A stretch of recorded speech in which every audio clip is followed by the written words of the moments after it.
नमस्कार विद्यार्थी मित्रांनो, आज आपण स्टोअर लेजर अकाउंटमधील FIFO method, first in first out method याचा प्रॉब्लेम सॉल्व्ह करणार आहोत। यासाठी आपण एक इलस्ट्रेशन्स घेतलेला आहे। हे इलस्ट्रेशन्स आपण आज सॉल्व्ह करणार आहोत। तर सुरुवातीला आपण जे इलस्ट्रेशन दिलेलं आहे ते समजावून घेऊयात। Prepare the store ledger account from the following information, pricing the issued material on FIFO method in the month of जानेवारी 2025। यामध्ये आपल्याला रिसीट ऑफ मटेरियल एका बाजूला दिलेला आहे, दुसऱ्या बाजूला इश्यूड ऑफ मटेरियल्स। तर यामध्ये प्रथम आपण रिसीट ऑफ मटेरियल हे त्या ठिकाणी पाहणार आहोत। आपल्याला प्रॉब्लेम व्यवस्थित समजण्यासाठी आपण जर हा प्रॉब्लेम राईट डाऊन करून घेतला तर आपल्याला सोल्युशन्स चांगल्या पद्धतीने समजून येईल। तर रिसीट ऑफ मटेरियल आपण सुरुवातीला पाहूयात। डेट, मटेरियल क्वांटिटी दिलेली आहे आणि त्या मटेरियल क्वांटिटीचा रिसीटचा जो रेट असेल तो रेट आपल्याला याच्यामध्ये दिलेला आहे। डेट आहे 1 जानेवारी 300 टन्स ॲट ₹8 पर टन। 7 जानेवारी 200 tons at ₹8.20 per ton. Then 15th जानेवारी 250 tons at ₹7.90 per ton. 23rd जानेवारी 400 tons at ₹2.50 per ton. 20th जानेवारी 200 tons at ₹7.70 per ton. Issued of मटेरियलमध्ये आपणाला प्राइस दिलेल्या जात नाहीत, तर आपण ज्या परचेस किंवा रिसीट्स आपल्या ज्या आहेत त्याची प्राइस आपणाला मटेरियल इश्यू करत असताना विचारात घ्यावी लागते। तर इश्यू ऑफ मटेरियलमध्ये डेट दिलेल्या आहेत आणि मटेरियल किती टन इश्यू केलेलं आहे ते आपल्याला दिलेलं आहे। डेटमध्ये 5th जानेवारी 140 टन्स, 8th जानेवारी 60 टन्स, 15th जानेवारी 120 टन्स, 18th जानेवारी 210 टन्स, 22nd जानेवारी 200 टन्स, 25th जानेवारी 150 tons and last is 29th जानेवारी 240 टन्स। तर या माहितीच्या मदतीनं आपणाला स्टोअर लेजर अकाउंट कशा पद्धतीने तयार करायचं आहे ते आपण त्याच्या आन्सरमध्ये पाहूया। Store ledger account under with the help of FIFO method, first in first out method. 1 तारखेला आपल्याला युनिट्स जे दिलेले आहेत ते युनिट्स आहेत 300, त्याचा रेट आहे पर टन्स 8 रुपये प्रमाणे। तर आपण रिसीटमध्ये नोंद करूयात 300 टन्स, रेट आहे ₹8, टोटल अमाऊंट होईल 2400। 1 तारखेला कुठल्याही प्रकारचं इश्यू नाही, त्यामुळे आपल्याला अमाऊंट नील येईल किंवा आपण डॅश या ठिकाणी घेऊयात।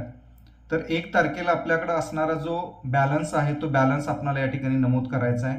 बॅलन्स आपल्याकडे 1 तारखेला राहील 300 युनिट, रेट त्याचा आहे 8 रुपये प्रमाणे, टोटल अमाऊंट होईल 2400। नेक्स्ट डेट आहे रिसीटची 7 जानेवारी दिलेली आहे, पण इश्यूडमध्ये आपल्याला 5 तारीख आहे, त्यामुळे पहिल्यांदा आपल्याला 5 तारखेचा जो ट्रान्झॅक्शन असेल तो 5 तारखेचा ट्रान्झॅक्शन्स आपल्याला रेकॉर्ड करायचा आहे। डेट कॉलममध्ये 5 तारीख लिहूयात। रिसीट आपल्याला 5 तारखेला कुठल्याही प्रकारची नाही म्हणून आपण नील अमाऊंट घेऊया। इश्यूडमध्ये आपल्याला अमाऊंट जी दिलेली आहे की 140 टन मटेरियल इश्यू केलेलं आहे, तर ते 140 आपल्याला क्वांटिटीमध्ये घ्यायचं आहे। रेट घेत असताना लक्षात घ्या, रेट जो आहे तो आपल्याला बॅलन्समधील म्हणजे जो परचेस आपली पहिली परचेस आहे 300 युनिट आहे, त्याचा रेट आपल्याला वापरायचा इथं। म्हणजे इथं रेट येईल ₹8,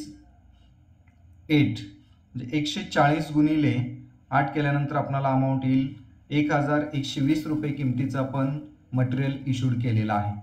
तर 5 तारखेला जे मटेरियल आहे ते मटेरियल इश्यू केल्यानंतर आपल्याकडे बॅलन्स किती राहतोय तो पहा, बॅलन्स राहतोय 160 युनिट। आता 160 युनिट कशा पद्धतीने घ्यायचे पहा, बॅलन्स आपल्याकडे होता 300 युनिट, त्यापैकी आपण काय केलं 140 युनिट इश्यूड केलेत, म्हणजे आपल्याकडे बॅलन्स राहिला 160 युनिट। रेट आहे तोच राहील 8 रुपये प्रमाणे 1280।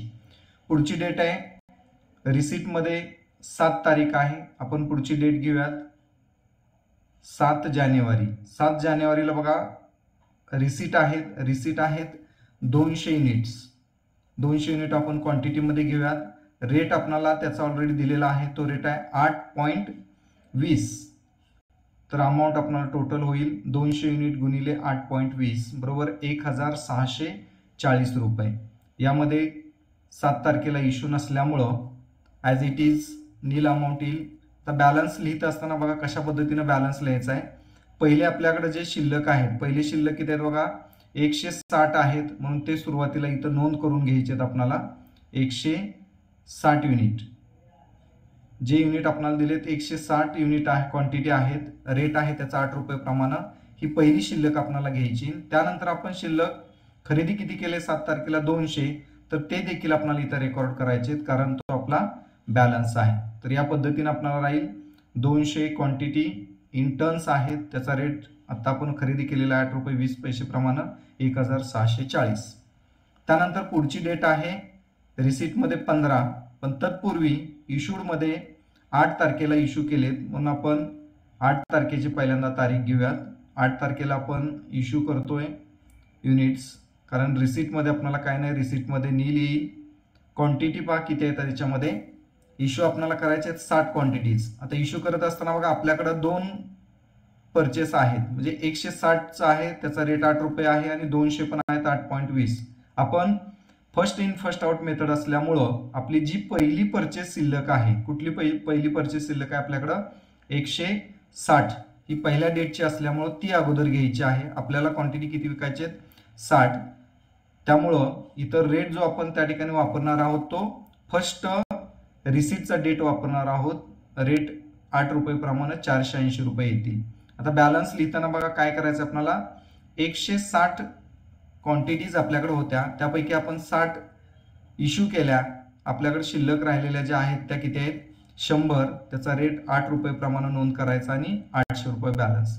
त्याचबरोबर हे 200 जे आहेत आपल्याकडे बॅलन्स, तो ॲज इट इज आपल्याकडे शिल्लक राहील, म्हणून त्या 200ची पण नोंद करून घ्यायची। 200 युनिट शिल्लक आहेत, रेट आहे तसाच राहील 8.20, अमाऊंट 1640। 8 तारखेनंतर 15 तारखेला आपल्याकडं दोन्ही त्या ठिकाणी आहेत, रिसीट पण आहेत आणि इश्यूड आहेत, म्हणून सुरुवातीला आपण डेट कॉलम मध्ये घेऊयात 15 तारीख। परचेस केलेले आहेत वा तिथं किंवा रिसीट आहेत 250 युनिट 7 रुपये 90 पैसे प्रमाणे, टोटल होईल 1975। 15 तारखेला 120 युनिट आपण इश्यूड केलेले आहेत। आता आपल्याकडे शिल्लक किती आहे पहा, 8 तारखेला पहिल्या याच्यातले 100 युनिट आहेत, फर्स्ट इन फर्स्ट आउट आहे, म्हणून आपल्याला इश्यू किती करायचे युनिट 15 तारखेला 120, पण आपल्याकडे शिल्लक किती आहेत फक्त 100 आहेत, म्हणून हे पहिले आपण 100 युनिट घेऊयात। पहिले 100 युनिट घेतले, त्याची प्राइस आहे 8 रुपये प्रमाणे, त्याची अमाऊंट येईल 800। त्यानंतर आणखी आपल्याला 20 युनिट्स कमी पडत आहेत, आपण या 200 मधले 20 युनिट त्या ठिकाणी सेलसाठी घेऊयात।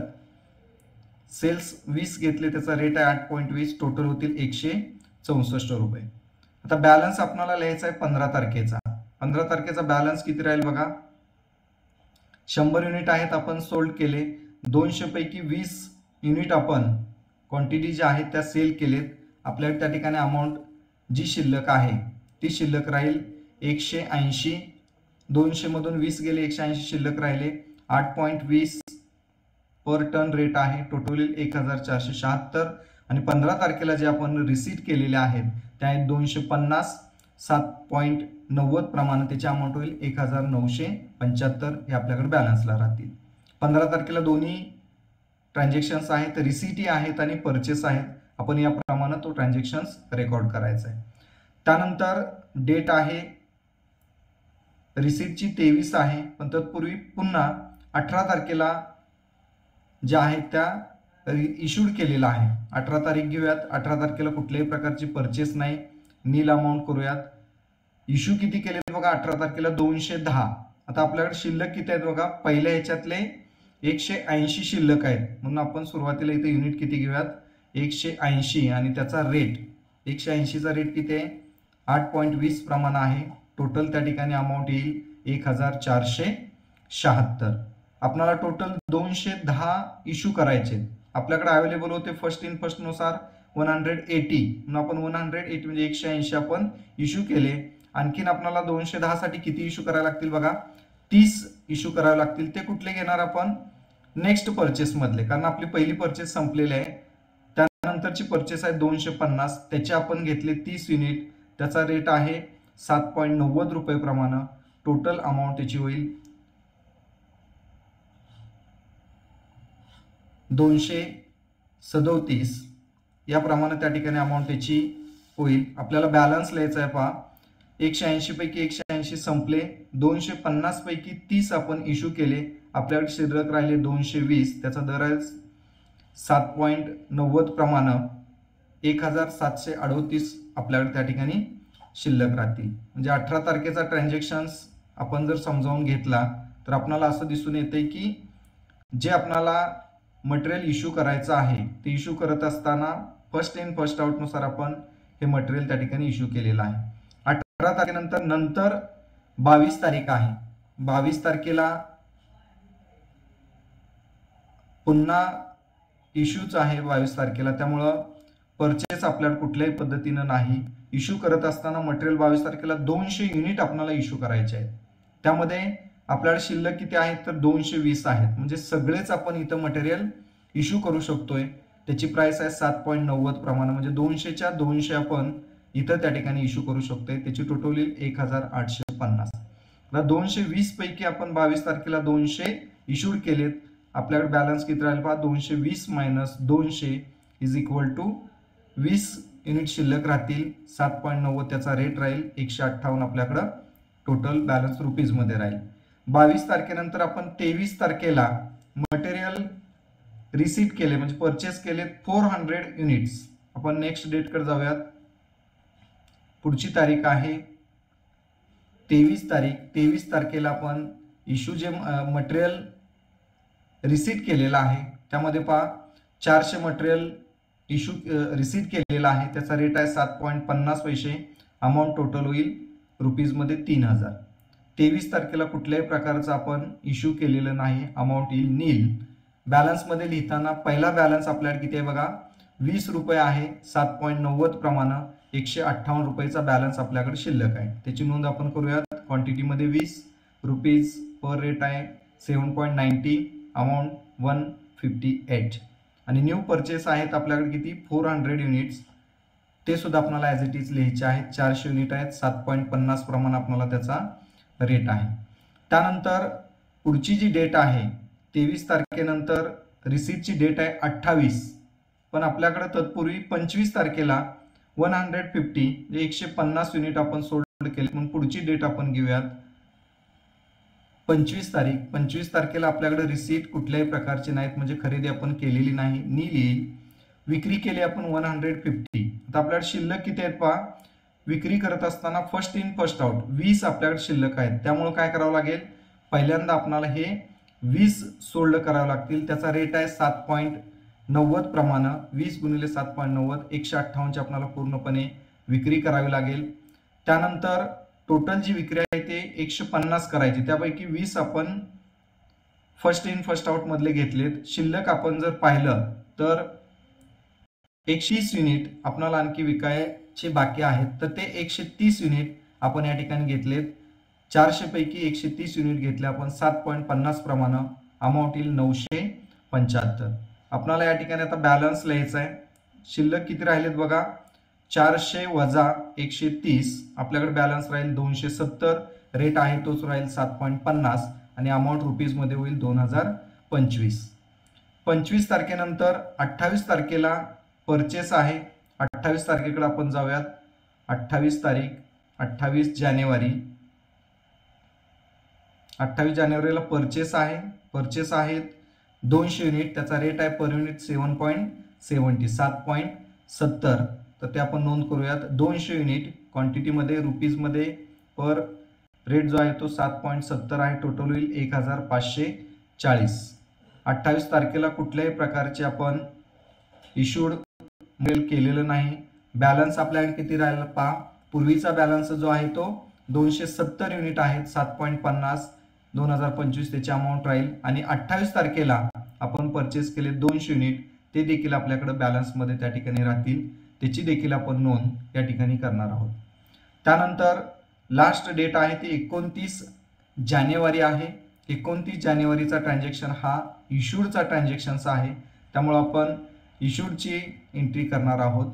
रिसीटमध्ये कुठल्याही प्रकारचे आपण रिसीट नाही, त्यामुळे नील राहील. इश्यूमध्ये पहा 240 युनिट, प्रॉब्लेममध्ये जर तुम्ही पाहिलं असेल तर 240 युनिट आपल्याला त्या ठिकाणी इश्यू करायचे आहेत. आपल्याकडं बॅलन्स जर पाहिला तर 270 आहेत. म्हणजे आपण काय करू शकतोय, सगळेच्या सगळे युनिट जे आहेत ते त्या ठिकाणी आपण इश्यू करू शकतोय. म्हणजे 270 पैकी 240 युनिट आहे, त्याचा दर आहे 7.50, अमाऊंट होईल 1800.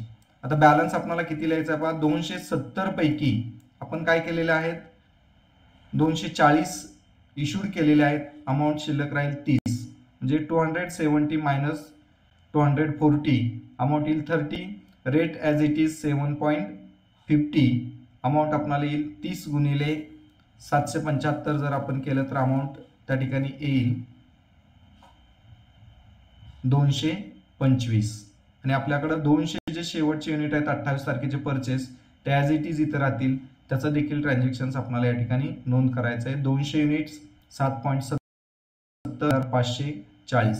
तर याप्रमाणे आपण फर्स्ट इन फर्स्ट आउट मेथडमध्ये केवळ फर्स्ट जे आपले रिसीट्स आहेत त्या रिसीटची प्राइस आपण इश्यू करत असताना त्या ठिकाणी वापरायची आहे, एवढं आपण लक्षात घ्यायचं आहे. आणि शेवटचा बॅलन्स जो आहे तो बॅलन्स जो आपल्याकडे शिल्लक असेल तो आपल्याला या ठिकाणी नोंद करायचा आहे.